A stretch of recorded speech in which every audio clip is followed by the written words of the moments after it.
The caliber of guys I've been fighting is on another level. I fought Cody Garbrandt. I fought former world champions. I fought guys that have never been beaten before. I fought these wrestlers. I fought these grapplers. These guys that think they're just going to take me down and try to submit me. Like, you can't get me down. And if you get me down, you can't keep me down. The work that I've been putting in is not just this camp. It's my whole career. This is what led me to these moments. So just got to maximize it. Go out there and just let the work do the talking. And that's what we're here to do.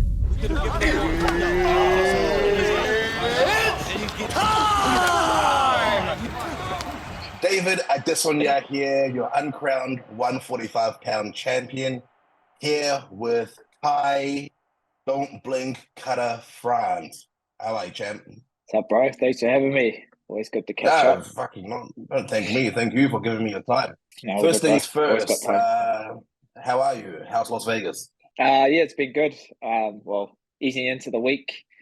Not always the best start when your baggage doesn't make it to Vegas. Oh, no. Yeah, still waiting on my bag to get here. Lost it in San Fran. So one thing I learned early on in my career, always pack your mouth guard and your carry-on. So yeah, that's all you need to. That's all you need to fight. It should turn up. That's one of these things I don't really focus on. I'm here now. The hard work's done, so I don't really dwell on it. Congratulations on getting your first main event. This is the first flyweight main event since UFC 191 in September 2015. So yeah, big ups on that. It's fighters like you, Moreno, and Figgy that have been behind the resurgence of the flyweights.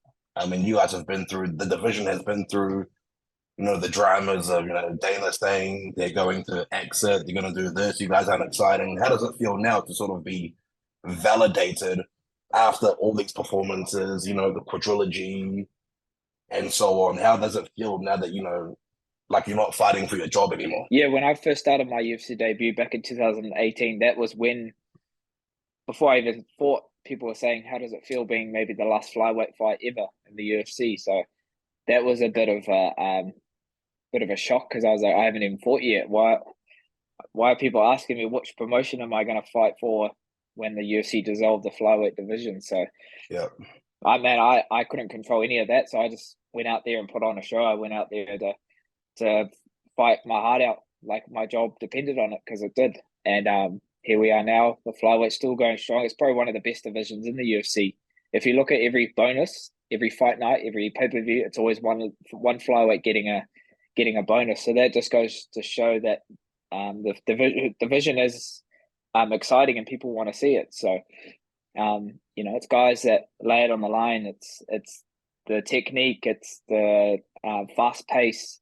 People didn't think we had knockout power, but I've got 12 knockouts on my record, so that's what I go for. I don't like to lie on people and just edge a decision. Like, yeah, I have decisions on my record, but I'm always trying to find that knockout shot and put people away. It's just what I do. It's in me. It's my blood. I want to be known as exciting. I want to be known every time I'm on a fight night or pay-per-view. I can't miss this guy's fight. It's one of those things I like to guarantee. So yeah, there's no difference this week. It's come Saturday night. That's what I'm coming for. Everything that I've earned, everything that I put my body of work towards, and it's going to be a great fight. Yeah, so like we talked about before, even though this is your first main event, it's not your first time having the spotlight on you.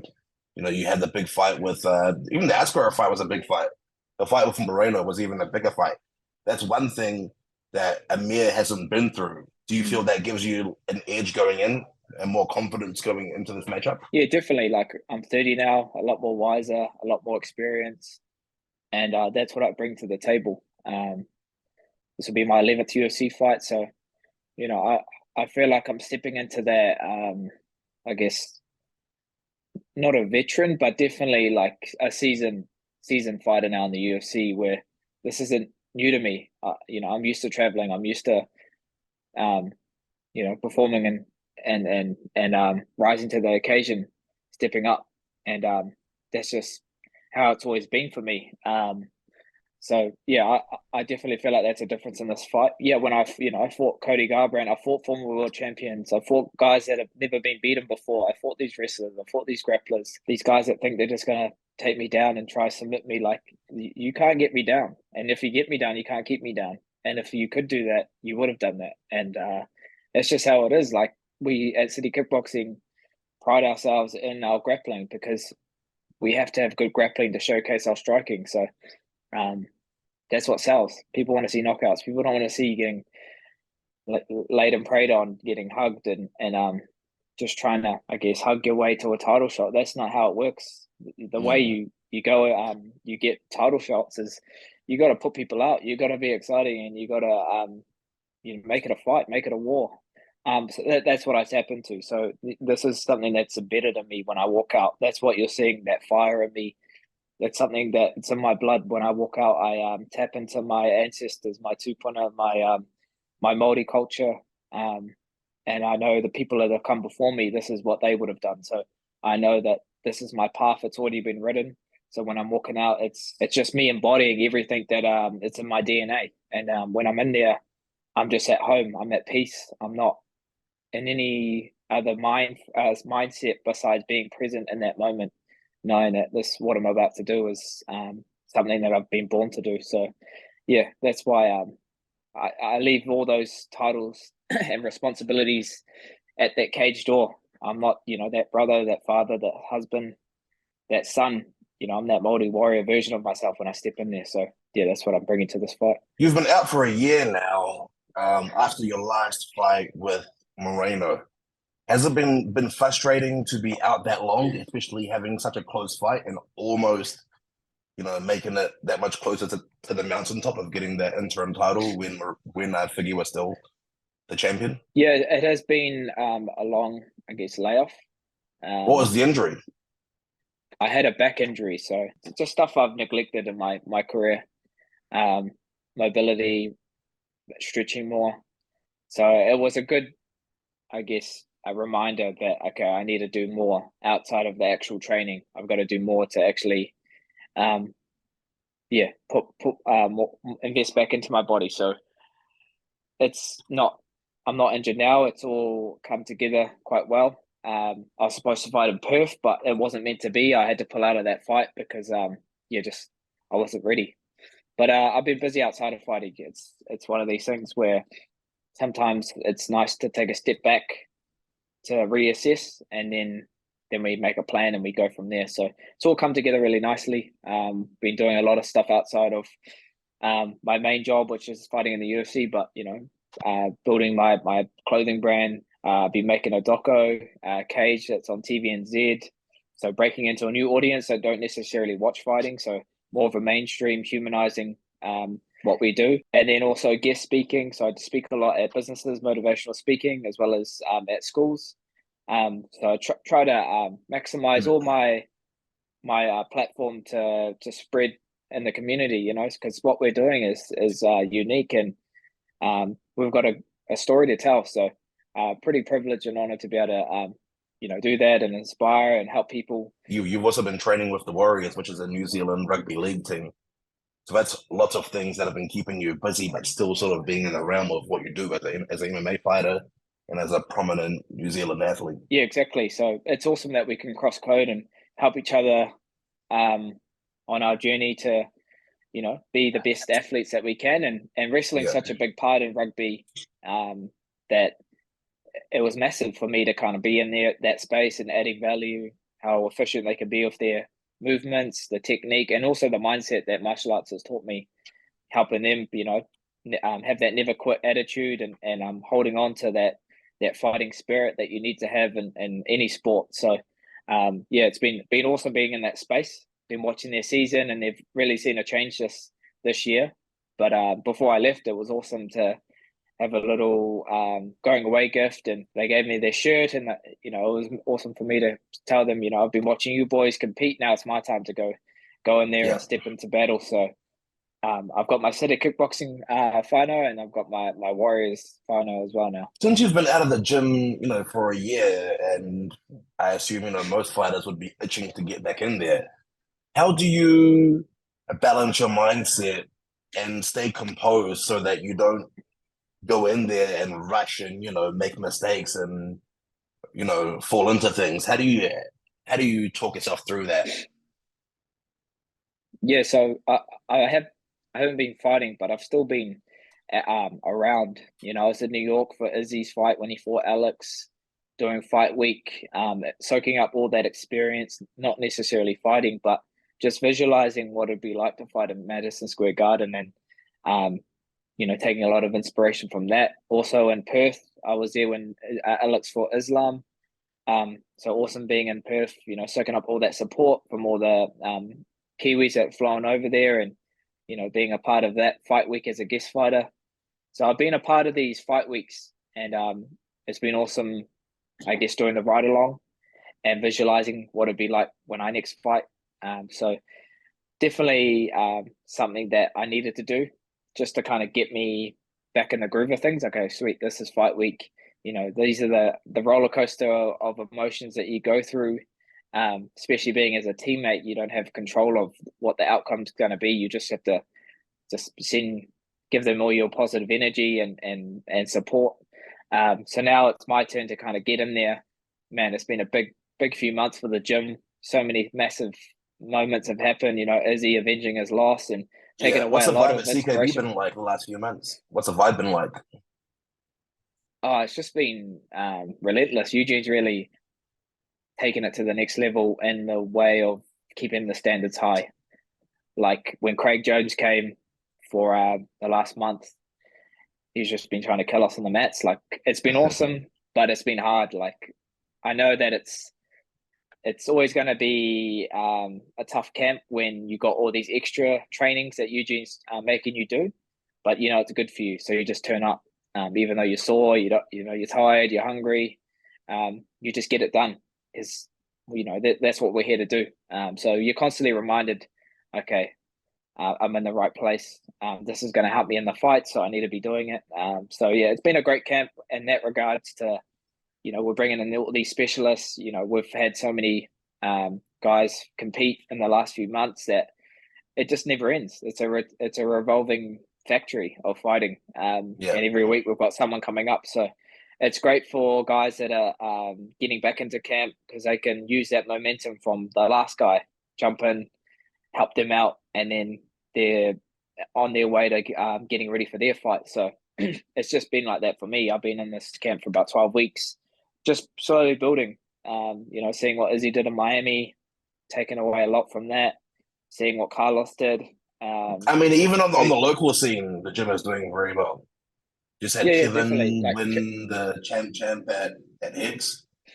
exactly, yeah. Kevin did a really good job. I've seen his change in this camp, a lot more focused, and you can see he wants this, and he's in a great place, and he's the double champ in Hicks, and definitely on the cusp of getting signed to the UFC. So someone to watch out for, as well as one of my sparring partners, Nikora Lee Kingi, winning King of the Ring for the third time, coming through a bit of adversity in that last Mm. tournament as well, getting dropped and coming back and winning, just showed what kind of heart this guy has. And that whole tournament was actually really awesome to watch. A lot of young up and comers, in that 8-man for my weight class, 61 kgs. So the New Zealand, I guess, bantamweight division is in a great place for kickboxing. It's awesome to see these kids are only 19 and they're showcasing world class techniques and putting on a show. So yeah, New Zealand combat sports is in a great place. The local scene's booming. People are seeing the pathway of where to go, and it's awesome to be, I guess, a leader in that space to show them that if you want to do this, it's all right there. You just got to keep your head down, keep grinding, keep working, and Mm. it can all happen. So it's an awesome place to see aspiring fighters moving out of their hometown if they're not based in Auckland, making that leap and just chasing it. We've got so many guys that are doing that now.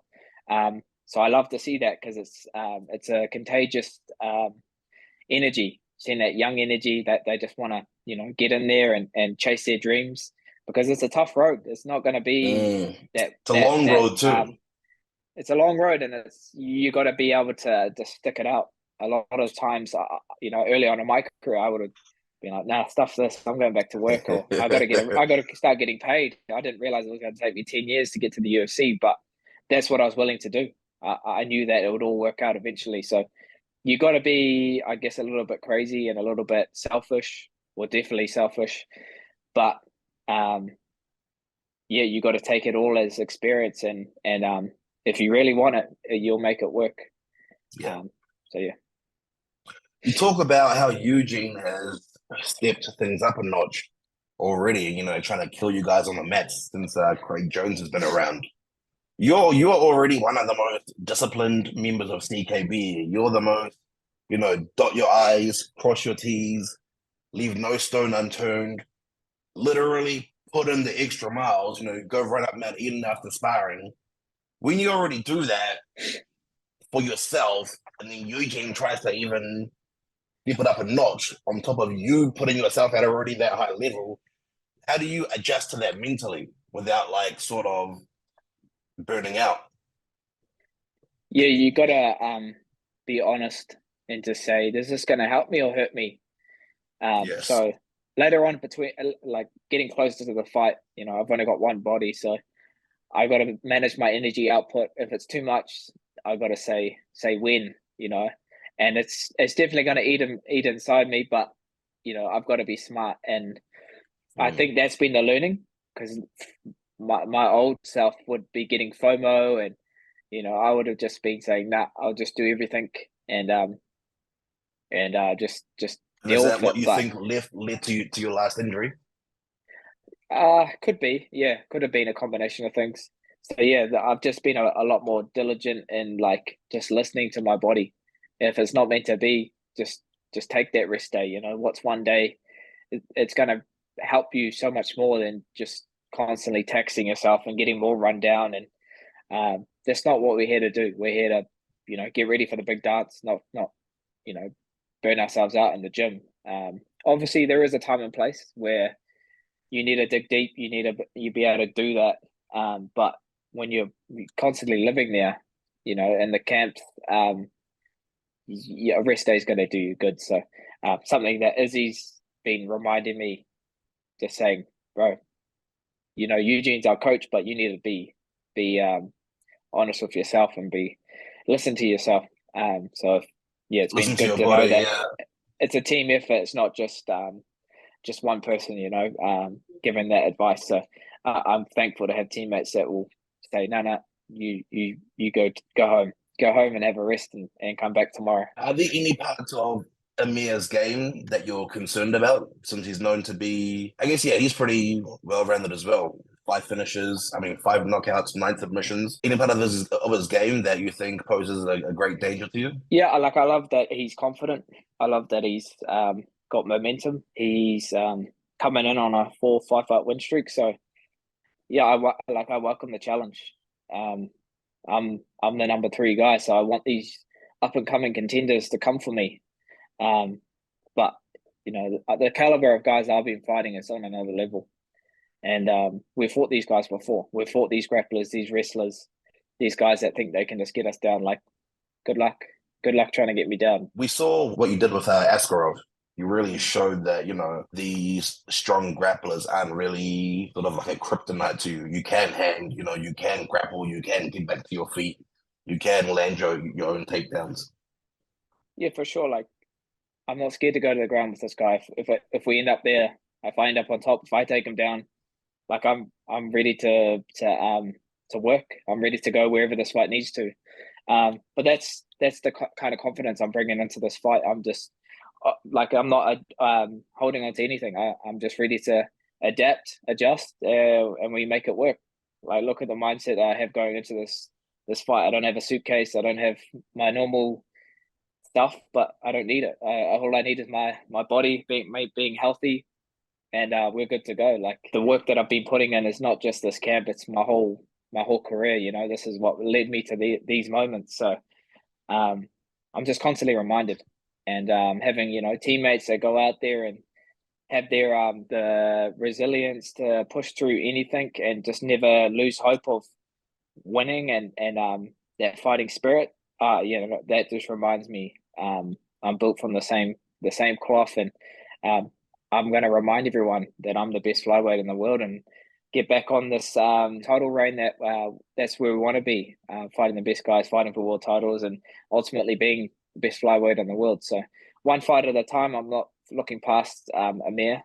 That's all I'm focused on, and yeah, I'm in a great place and ready to go in there and remind the world. With the way the division is now, is the winner guaranteed a title shot? Yeah, so the next fight for the title is Brandon Moreno and Pantoja.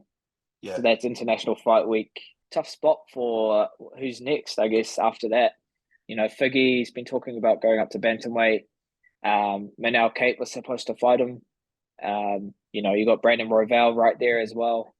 Me and Amir. So yeah, it's just whoever puts on exciting fights and who shows why they're the next challenger. So that's all I'm focused on. That's all that matters, really. I'm not going to talk my way into anything. I never have. I've always gone out there and showed them why I should be the next one. So, yeah, that's all I'm really thinking about. But I'm looking forward to that fight that you want to make on Saturday night. Yeah, I'll just show them why I should be the next guy in line. And I know being a headline act, you know, more eyes will be on me. So just got to maximize it. Go out there and yeah, just let the work do the talking, and that's what we're here to do. Fantastic, brother. Thank you so much for your time today. We wish you all the best for Saturday night, and I hope everything goes to plan. Thank you, bro. No, I always appreciate your time. And yeah, tune in June 3rd. If you're in New Zealand, June 4th. Enjoy the show. We're all behind you, bro. Thank you, brother. Amen. Appreciate it, brother.